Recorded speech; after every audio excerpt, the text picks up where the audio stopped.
gusaba imbabazi. Gusaba imbabazi ni ikintu kiremereye cyane gikunze kugora cyane cyane abagabo, aho uzasanga n'abagore ubwabo agera aho ngaho akumva nawe ntabwo ashobora kuzongera gusaba umugabo w'imbabazi kubera ko nawe umugabo atajya amusaba imbabazi. Ugasanga ahubwo harazamo ikintu bita revenge, harazamo kwihorera, harazamo guhimanwa. Kubera iki? Kuko habaye ikosa, kandi iryo kosa burya gusaba imbabazi biturisha umutima w'umuparteneri wawe cyangwa umutima w'umufasha wawe, w'umugabo wawe, w'umutware wawe cyangwa umufasha wawe. So rero bigusaba gucisha umutima wawe bugufi no kwemera ko ushobora kuba umunyamafuti. Why not? Nta muntu ubaho udakora ikosa, ntawe ndabona. Ikindi nakubwira ni ukuba umuntu utega amatwi. Iki ngiki ni ikintu gikomeye.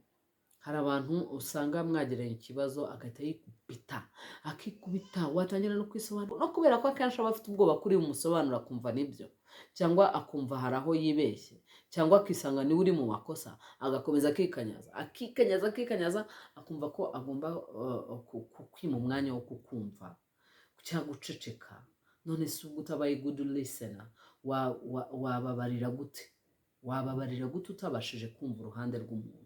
Ikindi buriya nicyo umuntu aba abereye umufasha wundi cyangwa abereye umutware wundi, nuko abantu baberaho kunganirana. Ukwiriye kuba uri umuntu wumva abandi, ukamwumva, ukumva umubabaro we, ukumva ibitekerezo bye. Si ngombwa ko ibyo bintu bigenderaho, si ngombwa ko ibyo bintu bikomeza, si ngombwa ko ibyo bintu ubyakira nk'uko abikubwiye, ariko iyo umuntu afite umuntu yizeye ko ari bumwumve biroroha cyane kuruta kuba ufite umuntu muri buhangane, kuba ufite umuntu utakumva cyangwa udashobora no kugutega amatwi, yaba ari mu bibi, yaba ari mu byiza, yaba ari mu nama, yaba ari aho umuntu akeneye undi akamubona. kandi ukabasha, iyo uri good listener ugira ubushobozi bwo guceceka, ukumva neza, ukabasha no kudijara ya situation no kwishyira mu mwanya wa mugenzi wawe.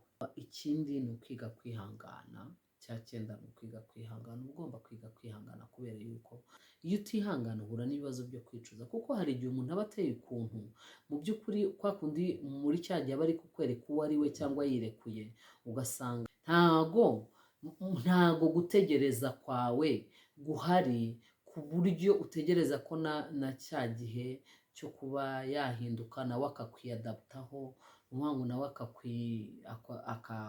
akakwakira cyangwa se se nabisobanura gute, mu gihe nawe cyo kumva ko agomba kwa adjustinga, sinzi uko nabyita mu Kinyarwanda, guhuza cyangwa se kuringaniza. Mu gihe nawe nimba uri hano nawe akaba ari hano, mu gihe ari kumanuka agenda ahindura imico n'imyitwarire, agenda yita kuri ya marangamutima wawe, amenya ibikubabaza, amenya ibigushimisha, amenya icyo abuto zo yakanda, ubwo nawe ukabaye equita, ukaba unaniwe kwihangana. Mu gihe nawe wakagombye kuzamuka, ugenda uzamukaho gato umwakira. Burya umuntu namwakiriye biramufasha guhinduka. Ushobora kwakira umuntu kandi n'ubundi binakora bikubabaza, ubigenza ute? Umwereka ko ibintu akora bikubabaza kandi ukabimubabarira, ariko ukamufasha kugira ngo ajye ku murongo mwiza wo kugira ngo atazongera gusubira kugukorera bya bintu yagukoreye. So rero ntekereza yuko kwihangana ni kimwe mu bintu bishobora gufasha umuntu. Hari n'ukuntu umuntu akwihanganira, nubwo kenshi iyo ibintu biremereye ushobora kwihangana, ukomeza kwihangana ugendera muri ya system yo kuvuga ngo niko zubakwa n'ibiki byose, ugasanga usigaranye ibikomere. Noneho igihe azagarukira akazasanga warangiritse, kubisubiza ku murongo bikananira. Njya nkunda kubibona ku bantu benshi, aho usanga abantu barabanye nabi bakababarana, umugore akagenda babara, wenda reka ne kuvuga umugore ko n'umugabo nawe bishobora kumubaho, ugasanga umuntu akomeretsa undi, reka wenda mbaye nk'urugero ku muntu ucitinga cyangwa se uca inyuma uwo bashakanye. Ugasanga umwe aca inyuma uwo bashakanye, bikagenda bikomeretsa wa wundi, noneho wa wundi akazisanga wenda kubera kunanirwa kubijera yabaye umusinzi, kubera kunanirwa kubijera nawe yaragiye aracitinga. Noneho wa wundi yazihana yazagaruka, wa wundi wagiye kubera iyo mpamvu kugaruka bikanga. So bijya bibaho, ariyo mpamvu niba umuntu akubabariye ikintu, niba usabye imbabazi z'ikintu, try your best not to repeat it. Gerageza uburyo bwose ushoboye kugira ngo cya kintu utagisubira, kuko warabibonye ko byamubabaje, ushobora kumusigira ibikomere bizakugiraho ingaruka wowe ejo hazaza. Gusa nanone hari igihe wihangana bikanga, ariho turi buze kugera ku cya 10, ni ukugabanya expectations. Kirahura n'icyo nababwiye cyo kujya mu rugo witeguye guhabwa, witeguye kujya mu buruhukiro, mu byiza, mu rukundo, muri keya n'ibiki byose. Reka ibyo bintu iyo mwakundanaga muba muri focus on each other, buri muntu aba focusinze kuri mugenzi we. Ariko iyo mwubatse urugo focus ziriyongera. Ntabwo mvuze ko ya focus yo kufocusinga kuri mugenzi wawe bivuyeho, ariko focus zirahinduka, ariko ziraniyongera. Zishobora kudahinduka ariko zikiyongera. Tuvuge nk'urugero, niba umuntu yari asanzwe afocusinga kuri mugenzi we, ushobora guhura n'ikibazo cy'uko mukimara kubaka urugo akazi kumwe muri mwe gahagarara.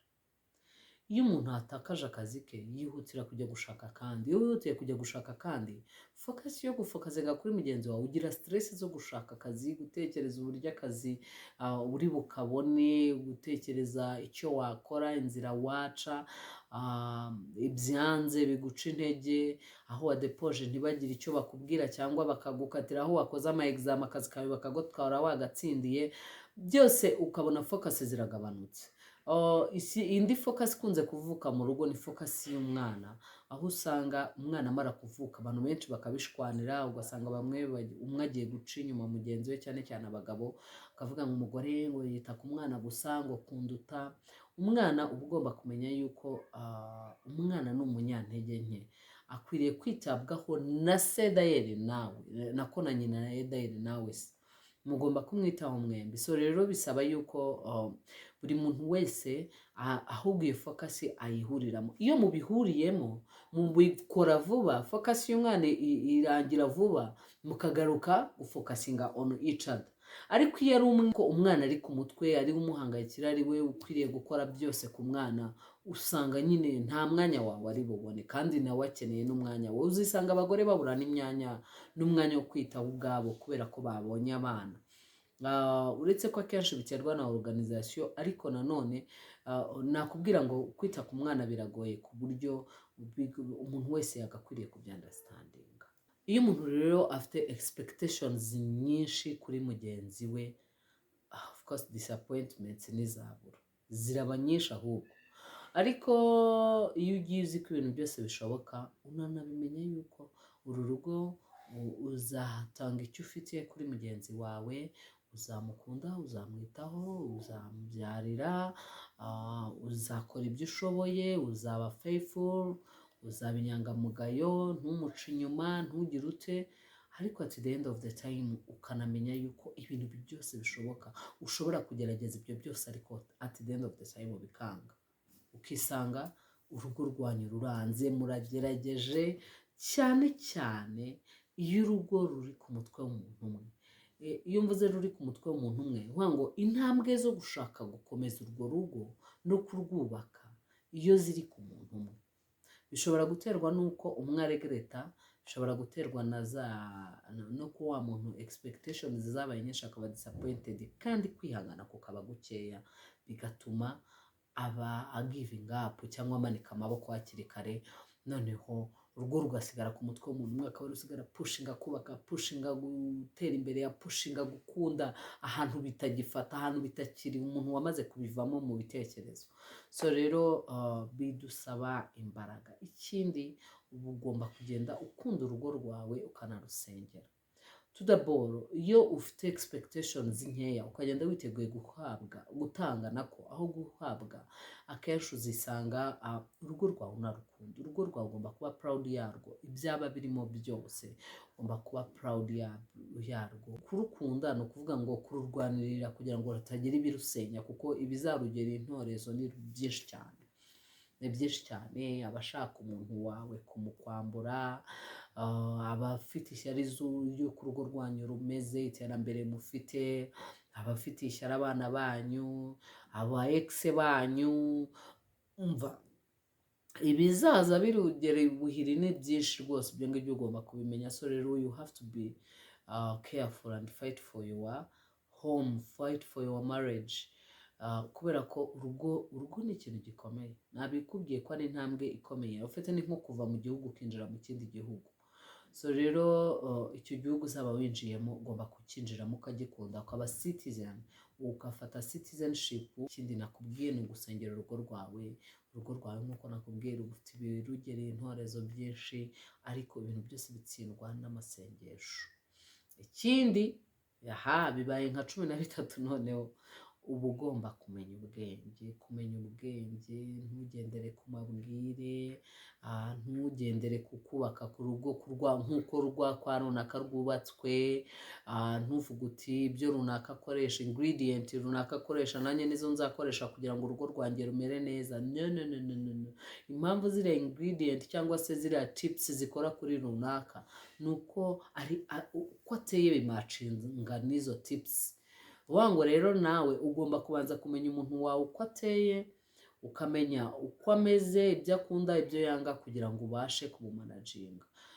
Rero mbese ikindi ugasenga cyane. Gusenga cyane mbabwire mwa bagore mwe n'abagabo, ntabwo ari ukwiri gusenga ukareka akazi, ukareka inshingano z'urugo, ukareka abana.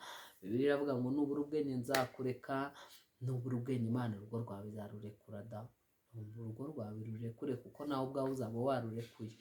Gusenga ahantu hose uri hose Imana yakumva, niyo waba uri mu kazi Imana yakumva. Ugomba gukomeza inshingano zawe, ugakomeza ibyo ukora, hanyuma ukabasha kubaka urugo neza ntacyo ubangamyeho, kandi ubanye n'Imana yawe neza. Murakoze cyane rero, ndabashimiye cyane ko mwakomeje gukurikirana izi video. Rwose turabakunda cyane kuri The Image. Mukomeze kuryoherwa, mukomeze kugira umunsi mwiza. Niba utakoze subscribe uyikora ubu ngubu, kandi ukore like niba video yagufashije, unayisangize inshuti zawe ukoze kuri share. Akazogera kari hari iruhande rw'ijambo subscribe ni akazogera kagufasha kugira ngo nidushyiraho indi video nshyashya ujye uyibona. Murakoze cyane rero, mukomeze kuryoherwa. Mwari kumwe nanjye Faustine. Bye bye.